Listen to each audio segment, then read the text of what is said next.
Okay, so get this. Today we're diving into something that feels like it's straight out of the headlines, right? Artificial intelligence. Mhm. But specifically, we're checking out this recent article from Global News, and they're talking about a Nobel Prize winner.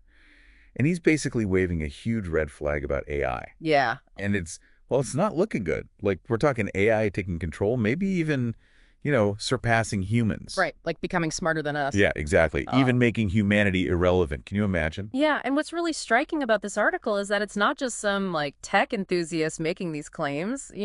Right. This is Geoffrey Hinton. He's often called like the godfather of AI. Godfather of AI. I mean, that's not just a fancy title, right?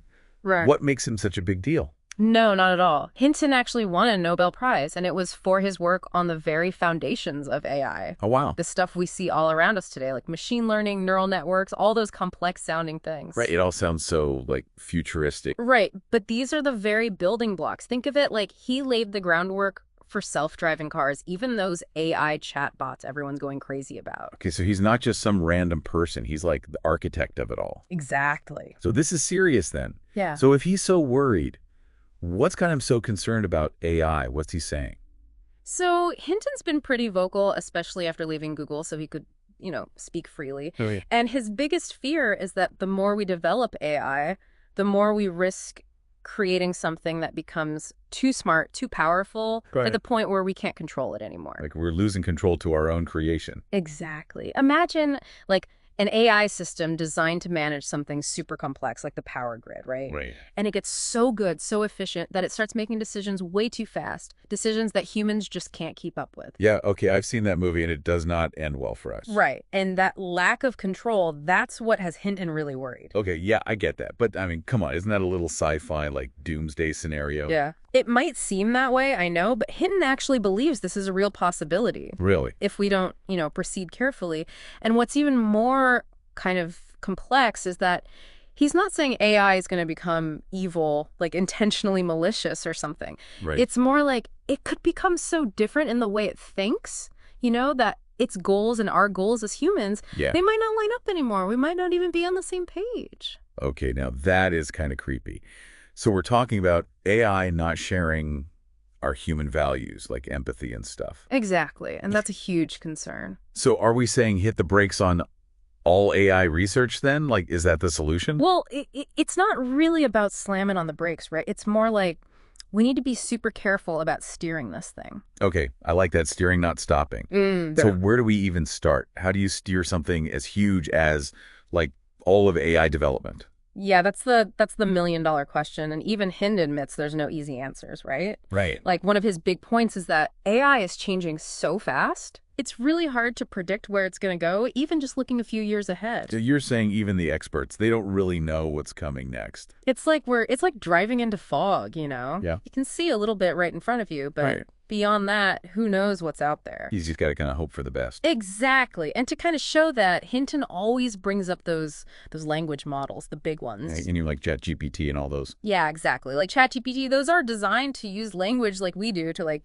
talk and write and stuff. Right, right. And they've gotten so good at it, it's kind of scary. I know, right? Like, I use ChatGPT all the time, and it's wild how it can hold a conversation.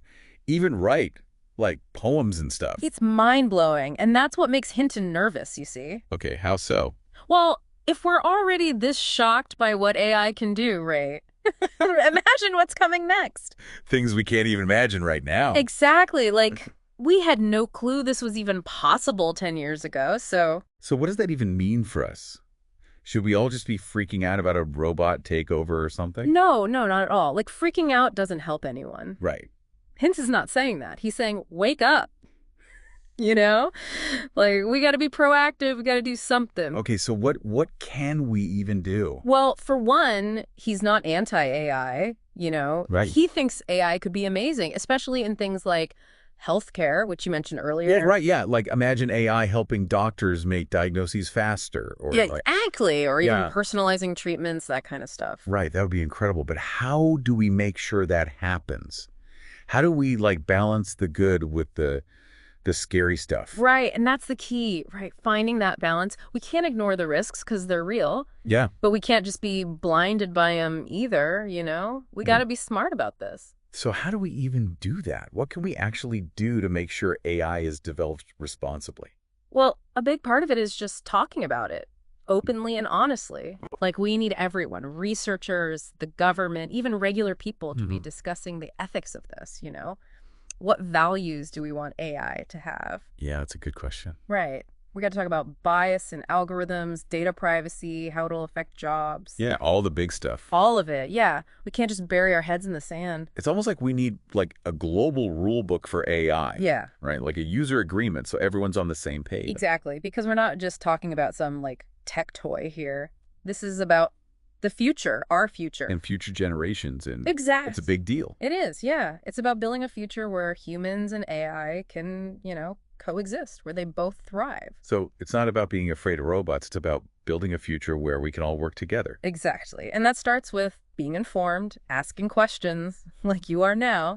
Right. Don't be afraid to demand transparency from the people making these technologies. We can't just sit back and let this happen to us. We got to be part of it. We have to be, yeah, we can't be passive. We got to be active in shaping this future because it's the only one we've got. I think that's a really good point because it's easy to feel powerless, like AI is just this thing happening to us. Right, exactly. But you're saying we actually have a say in this. We absolutely do. And if there's one thing I really want people to take away from all this, it's that the future of AI, it's not like set in stone.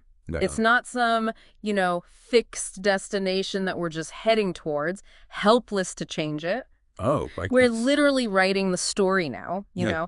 Every choice we make, every conversation like this one, every rule the governments make or don't make. Yeah, okay. I see what you're saying. It all matters. So it's more like we're not surrendering to the robots, but we're kind of like figuring out how we want to live with them. Right? Exactly. We have a choice here. We're not just along for the ride. Mhm.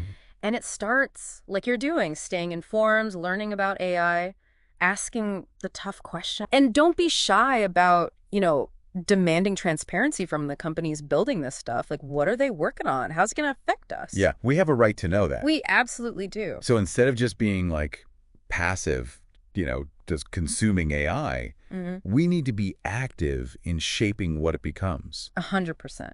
Because this isn't just about some like far off future anymore. Right. It's about the world we're living in right now and the one we're creating for, our kids and grandkids. This has been incredible.